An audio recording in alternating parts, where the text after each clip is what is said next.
வணக்கம் big Boss season 8. இந்த big pass வீட்டில் அந்த லவ் பேர்ட்ஸ் தொல்லை தாங்க முடியலங்க. நேற்று கிராசரி டாஸ்கில் அந்த பாட்டு போட்டு அதை ஆக்ஷன் காமிச்சு கண்டுபிடிக்கிற அந்த டாஸ்கில் வந்து தர்சிகாவுக்கு என்ன பாட்டு போட்டாங்க பார்த்தீங்களா? Love birds love birds.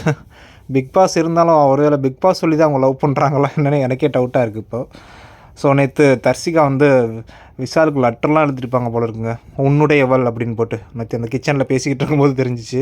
போய் அந்த லெட்டரை படிடா அப்படின்னு தர்சிகா சொன்னாங்க. எந்த லெட்ரு? உன்னுடையவள்னு எழுதுனீ பென்சில் அந்த லெட்டரா அப்படின்னு. ஸோ எத்தனை லெட்டர் எழுதியிருக்காங்கன்னு தெரியல. ஸோ அந்த ஸ்கூல் டாஸ்க்லேருந்து ஒரே லெட்டராக எழுதி தள்ளுறாங்க போல். நம்மளுக்கு தெரிஞ்சது நேற்று சொன்னது தான். ஸோ அப்புறம் நைட்டு அந்த இது ரூமில் உட்காந்து பேசிக்கிட்டு இருக்காங்க. நைட்டு ரொம்ப நேரம் பேசிக்கிட்டு இருக்காங்க தர்சிகா, விஷால் அண்டு சாச்சனா 3 பேரும்.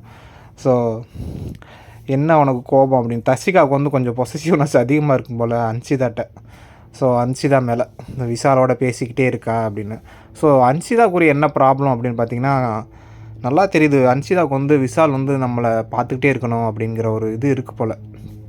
இப்போது நம்மளை ஒருத்தவங்களுக்கு பிடிச்சிச்சின்னு வச்சுக்கோங்களேன், நம்ம அவங்க பார்வையிலே இருக்கணும்னு நினப்போம்ல. ஸோ அந்த மாதிரி அன்சிதா நினைக்கிறாங்க போல், விஷால் பார்வையிலே நம்ம இருக்கணும் அப்படின்னு. ஸோ அது அப்பட்டமாகவே தெரியுது. அதனால தான் தர்சிகாவுக்கு வந்து கொஞ்சம் பொசசிவ்னஸ் அட்டாக் ஆகுது. அது நேற்று கூட சாச்சனா அதை தான் சொல்லிக்கிட்டு இருந்துச்சு. என்ன விஷால், நீங்கள் சவுண்டோடு பேசுகிறதுனால தர்சிகாவுக்கு வந்து பொசசிவ்னஸ் அதிகமாக இருக்கும் அப்படின்னு. நேற்று சவுண்டோடு வேறு பேசிக்கிட்டு இருக்கான். சவுண்டுக்கு வந்து விஷாலோட பேச பிடிச்சிருக்கும் போல். நேற்று விஷால் சொல்லும்போது சவுண்டு சொல்லிச்சு, உன்னோட பேச எனக்கு ரொம்ப பிடிக்கும்டா, பட் நீ என்னை கண்டுக்கிறவே இல்லை, அதனால தான் நானும் எதுக்கு வாண்டடாக போய் பேசணும் அப்படிங்கிறதுனால அவன்கிட்ட பேசுகிறதில்ல அப்படின்னு. ஏன்னா நேற்று கூட சொல்லிகிட்டு இருந்தாங்க, அது சொல்லிச்சு சவுண்டு, எனக்கு டான்ஸ் ஸ்டெப்லாம் சொல்லி கொடுறா, நான் காலையில் எகிரி குதிச்சு உங்கள் ரூமுக்கு வந்து ஆடுறேன் அப்படின்னு. ஸோ அதே மாதிரி தான் ஆடிட்டு இருந்துச்சு நேற்று. ஸோ என்ன நடக்குது அப்படின்னே ஒன்றும் புரிய மாட்டேங்குது. எங்கிட்ட கோவா கேங்லேருந்து விஷால் கேங்க்கு சவுண்டு மாறிடுமா அப்படிங்கிற டவுட்டு வேறு அதிகமாக இருந்துக்கிட்டு இருக்குது. என்னென்னு பார்ப்போம்.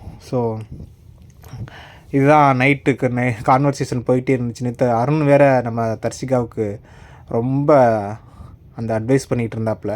ஸோ அந்த கிராசரி டாஸ்கில் வந்து காஃபி எடுக்காமல் விட்டாங்க. அதனால் வந்து அன்சிதாவுக்கு, ஜாக்லினுக்கு, ஆர்ஜி ஆனந்திக்கெலாம் கொஞ்சம் கடுப்பாக இருக்குது அப்படின்னு. ஏன்னா காஃபிங்கிறது ரொம்ப முக்கியங்க நிறைய பேருக்கு.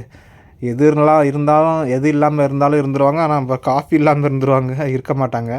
ஸோ அந்த காஃபி எடுக்காமல் விடவும் அன்சிதாவுக்கு டென்ஷன் ஆகிடுச்சு. ஜாக்லின் போயிருந்தால் பரவாயில்லையே, நல்லா இருந்திருக்குமே, ஃபாஸ்ட்டாக சொல்லியிருப்பாங்களே அப்படின்னு சொல்லவும் தர்சிகாவுக்கு வந்து டென்ஷன் ஆயிடுச்சு. ஸோ அது இன்றைக்கி வெடிக்கும்னு நினைக்கிறேன். இன்னொரு தடவை சொன்னால் வெடிச்சிடும் கண்டிப்பாக அந்த சண்டை. அன்சிதா விஎஸ் தர்சிகா அப்படின்னு ஒரு டாப்பிக்கில் கண்டென்ட் போடலாம், பார்க்கலாம் எப்படின்னு. இந்த லவ் பேர்ட்ஸ் ரொம்ப அநியாயம் பண்ணுறாங்க.